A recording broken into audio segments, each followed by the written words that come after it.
Muhammadur Rasulullah.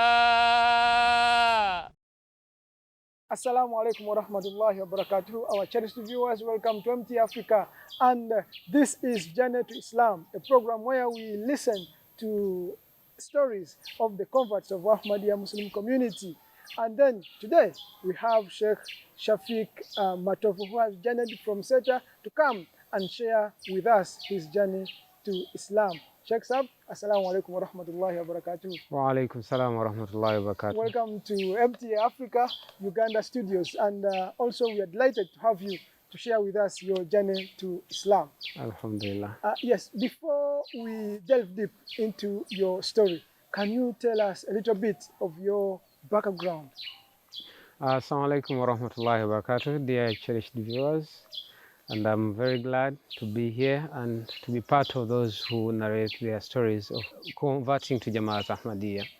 Alhamdulillah, my name is Matovu Shafik Ali, and I'm from Jamaat Kalisizo Jamaat, which is found in Masaka region in the southern part of the country.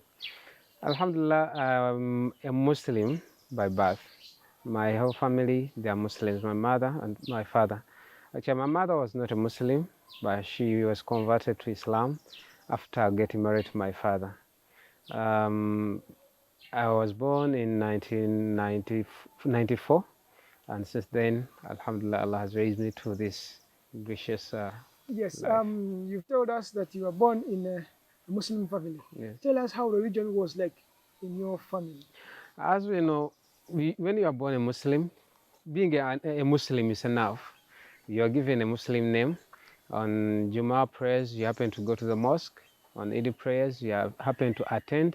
In Ramadan, you happen to fast. So that's enough, according to the community I grew up in. And being a Muslim is not compulsory or incumbent upon everyone to make sure that you say your 5 daily prayers. Basically, I mean, having a Muslim name Was enough. it was enough.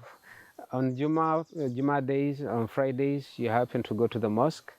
So that's how we were growing up, how we were raised, and we used to see our fathers growing up. So you had a little bit of practice of Islam Yes, and in your home. It yes, was not abandoning Islam. it was not abandoning Islam, and we used to love that. And they said that I cannot leave the religion of my fathers, and that was enough. I accepted in few instances, like when you happen to get a chance of a Mu'allim coming in the village, and will take you through some Arabic words to learn how to read the Sadhana, and some few, du'as or prayers. So you were lucky to have some basic Yeah, the Islamic basic. knowledge at home. Yes. Now tell me, when you were still learning about, before you come to that, tell me about your secular education. I started schooling in 1999. That's the year I remember. That's when I started my nursery school. And I had my nursery school and primary education at a school known as Unique Nursery and Primary School. So all those over 7 years or 9 years, I spent them on that school. It was situated or located near the Kalizo police station. So that's where I had my school, primary school education. And then after my primary school, I went to Matari Church of Uganda Secondary School. It is also found in Kalizo. So when I completed my senior 4, my O level, and then that's when I moved. I registered. I put up my request or application to become a sheikh in Jamaat Ahmadiyya, because by then I had converted to Jamaat Ahmadiyya. Alhamdulillah. Now you've told me that you've had some basics of Islam at home. You also used to attend Muslim daily prayers, Jummah prayers, and also Eid prayers. Now tell me, have you ever heard about Ahmadiyyat when you were still a Sunni Muslim? Yeah, when I was still young, on few instances, one of my brothers, family brother, he used to say that Ahmadiyya. There is a place of Ahmadiyya, but I didn't know who they were. So for him to get something, because they are friendly. If you happen to go there, if you say you are hungry, they can serve you, they can give you this and that. So that's how I started hearing the word Ahmadiyya. But then during holidays, they used to come sheikhs conducting holiday classes, and were advised to go and attend those holiday classes, teaching us all basic knowledge of Islam, learning how to recite the Holy Quran, learning prayer and the meaning of it, everything. So that's how I started. Then we started gradually with the children of the village. My family, brothers and sisters, we used to go and attend those holiday classes. They But held the by classes then, for the Ahmadis. yes, but they were open that anyone can come. We're not Ahmadis by then. So we used to go and attend those classes. But then when we started learning and you see that now you are practicing something that you understand, then that's how. And also understanding some of the ideologies, some of the explanation of some topics, that's how we started finding interest on learning more. Now we have learned about your basic knowledge of Islam and of Ahmadiyyat. When you grow up, when did you really become so close to Ahmadiyyat? During my upper primary, that's when I drew closer. I start understanding Jamaat Ahmadiyya. And what I remember, in 2006, I was in primary 6 by then. We had a chance of attending Jalsa Salana. We were told that we are going to Wandegia to attend the Jalsa, but we didn't know what Jalsa it was, and we happened to go. The way it was conducted, very entertaining, because as young ones, you find your friends there, young ones, and then you play together. You eat, you are served well.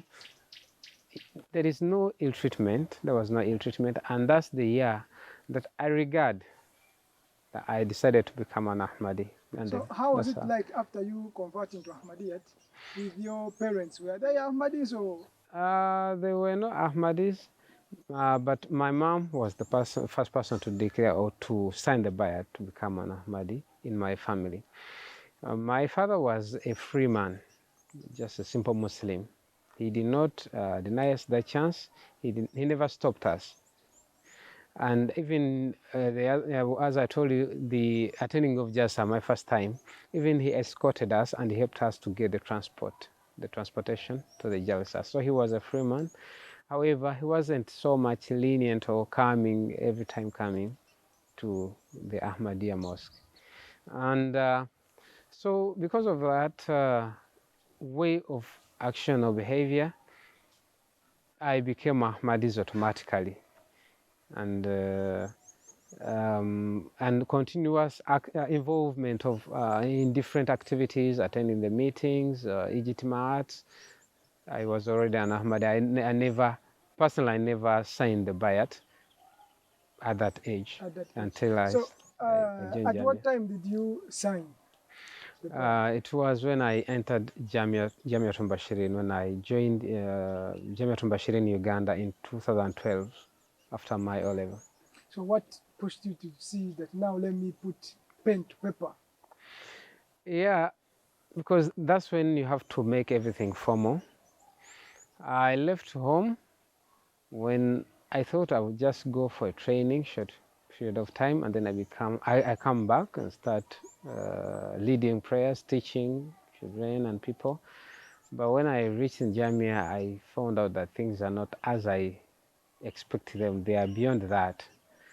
Serious studies and things are very informal way. They are conducted in a formal way. So we're directed to sign the bayat in case you happen not to sign, because sometimes Jamia also brings in new converts. So those new converts, they happen to make their statements clear in a formal way, so that like there is after reading it and after reading it and understanding and having a proper understanding. Because at times you may hear something but you do not understand, you don't have deeper knowledge about it. But when you are explained, you understand, and after gaining some knowledge about regarding it, that's when you give it a proper meaning. That's the meaning of bayat comes into play after understanding it. Yes, please. Then it was all easy for you with your parents and your relatives at home.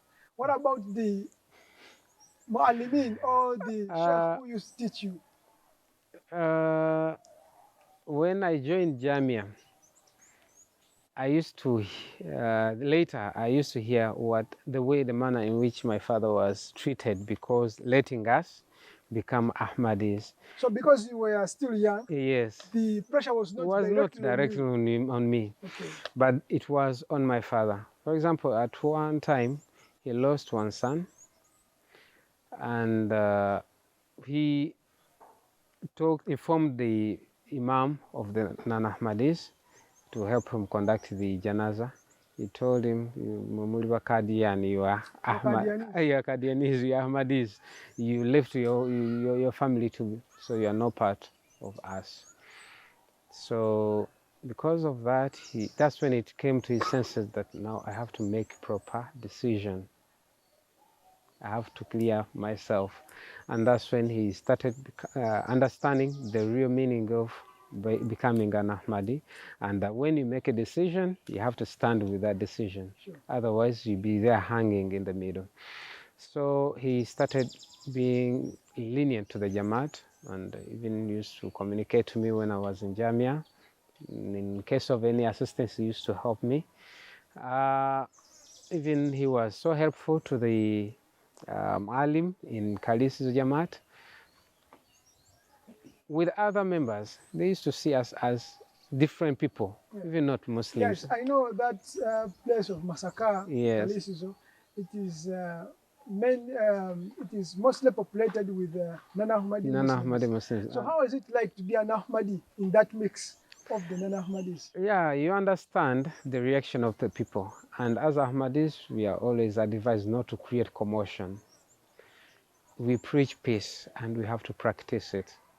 So in case of family meetings, functions or ceremonies, you attend as a member of the family, but you don't indulge into the activities. Now you are talking of the family, where some are Ahmadis and some are non-Ahmadis. And you are known to be the elders, Ahmadi. Mainly the elders and non-Ahmadis. So how is it like at home now? When you are all you'll be just like a foreigner in the family. That's how you are treated. You'll be like a foreigner, because in those kind of deep responsibilities, you will not be given that chance to carry out those responsibilities, because they know you cannot lead them in prayers, or even they know that you cannot stand behind them when they are praying.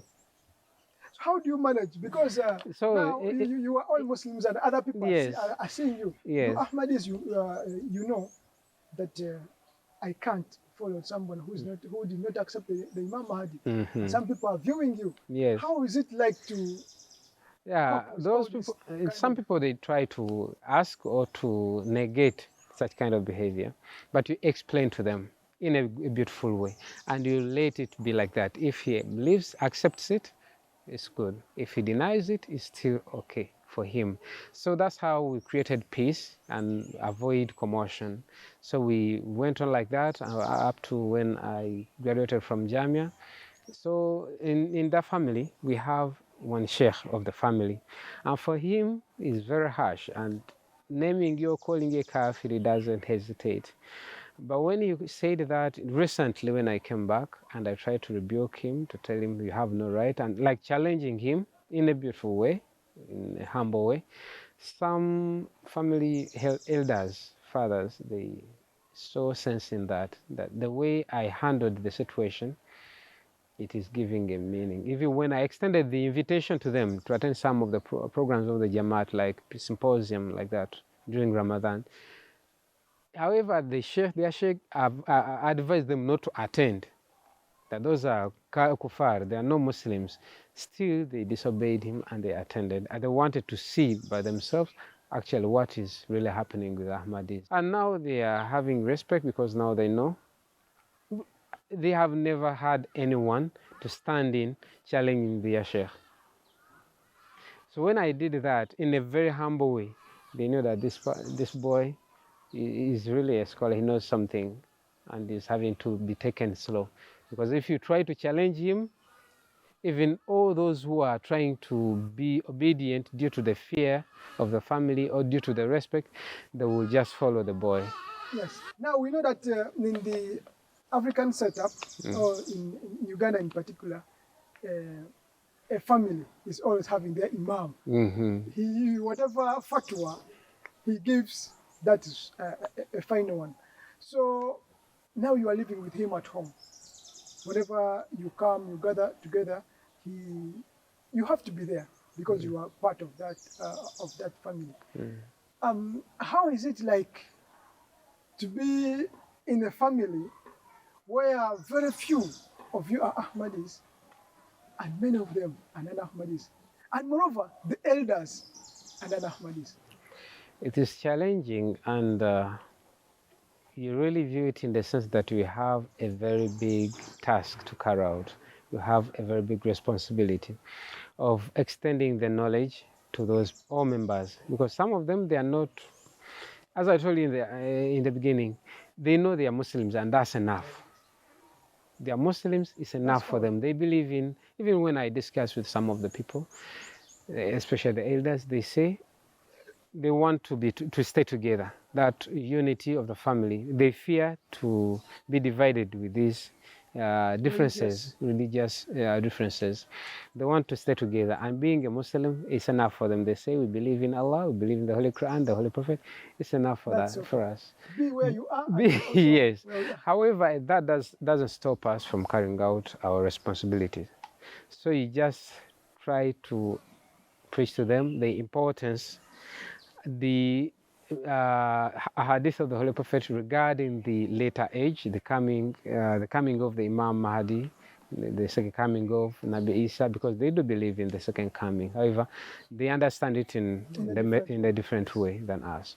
So we just have to keep indulging in those kind of discussions, and maybe gradually, with Allah's grace, we will find some softer hearts. Inshallah.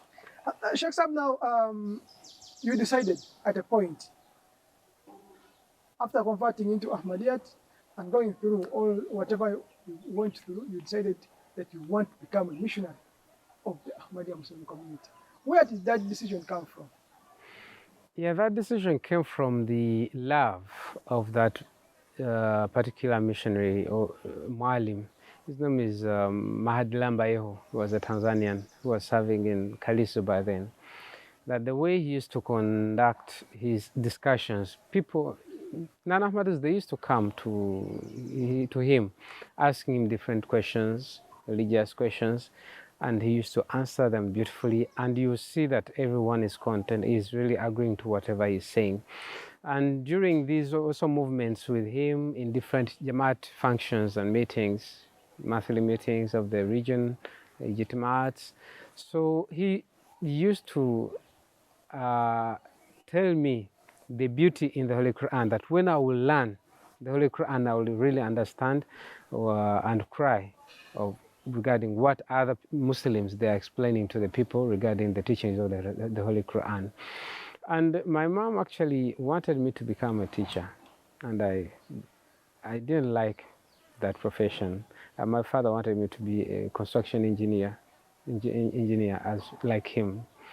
But I didn't find my heart in love of those kind of fields. But I always loved becoming a sheikh. Even in the house, we had the Holy Quran in only pure Arabic. It used to be in the cupboard, in the wardrobe there. So at times I used to take it and read the simple portions like Surah Fatiha, which I could read. Yeah. And I would wish if one day would come and be able to really read the Holy Quran, the whole of it. Know those few pages that I know already, which I memorized, like the beginning in Surah Fatiha and Surah Baqarah, and the last surahs of the Holy Quran. I wish to learn the Holy Quran, and Alhamdulillah, when the Sheikh asked me what I wanted to do, and I told him that I want to become a Sheikh, he advised me to pray for it. But by then I was in senior two, about senior two. So he used to support me, to advise me, to direct me, to guide me. As you know, school boys used to copy different behaviors, and he would call you that avoid this, take this route, and you try to obey, to listen to him. So in the company of that missionary, it was easy for you. It was easy for me to take the route, and because of that continuous participating in different programs, so I got to know different people. I got to I got into contact with the zonal missionary, by then the regional missionary of Masaka region. So when time came for me to apply for Jamia, it wasn't a very big task. Okay. So Now, after becoming a missionary, and first of all, after becoming an Ahmadi, how can you compare your life for us with that of Shafik Matovu, who was not an Ahmadi? yes, the life is totally different in knowledge-wise, in the matter of conducting issues, because at times now I see that in some different cases they try to consult from me in different matters. However, they have their own missionaries, but still they happen to consult me. And in some also programs, they try to invite or to request my involvement in such kind of programs, being that now they see me as a meaningful person. You find yourself that you are a very responsible person. You have to conduct yourself in a very mature way. You have to handle issues in a very mature way. And that's why I've found myself being recognized in some ways, that in some functions, they would desire to see me around, to have my participation. However, I'll not be like a leader, because they know when I speak, I may have an influence to their members. So they want my involvement to be in a simple, common pillar of the family. Now, after becoming a missionary of the Ahmadiyya Muslim community, some of our responsibility is to try to teach others and show them the truth of Ahmadiyyat, and also to convince them to come. So what are some of the ways that you do convey the message of Ahmadiyyat to others? We do discuss sometimes, but now they fear to discuss some matters or religious matters on a bigger platform, like family platforms on WhatsApp or those social media platforms, directly to the family members or other people, especially the family members. So as I tried to do that, and I was rebuked and chased from the family platform, because, as I told you, they fear that influence. But that has not stopped me, and I'm continuing with that responsibility, carrying out, repassing on the information to them by inviting them, especially those willing hearts, those with willing hearts, to attend different Jamaat functions like Jalsas, peace symposiums. At times we do share some of the explanations or commentaries of the Holy Quran, especially which are given by our dear Amir Sahib, and different matters, so that they see some unity, some common matters between us and others. So starting from those common matters among us, maybe they can introduce us to understand those which may be seen as differences. Yes, well said. As we are wrapping up this, I would like you to tell me the blessings of Ahmadiyyat, some blessings of God into Ahmadiyyat, especially Khilafat Ahmadiyyat. Khilafat has given us that unity worldwide. that even when I leave Uganda and I go anywhere, like I was in Ghana, you find that unity, that you have that something which connects you to Allah direct, which enables you to serve Allah under that one single leader worldwide. And we thank Allah that I am part of that Jamaat, as prophesied by the Holy Prophet Sallallahu Alaihi Wasallam, that I am his servant now and I'm serving under his umbrella. Yes, Jazakumullah Hasan Jaza for sparing your time and discuss with us and also telling us your story to Islam Ahmadiyat. Our cherished viewers, that's all that time can allow us to discuss with Sheikh Shafik Matovu, who is a missionary of the Ahmadiyya Muslim community and a tutor in Jamia Tul Mubashirin, Uganda. Until we come your way, may you stay blessed. Assalamu alaikum wa rahmatullahi wa barakatuhu. La ilaha illallah Muhammadur Rasulullah.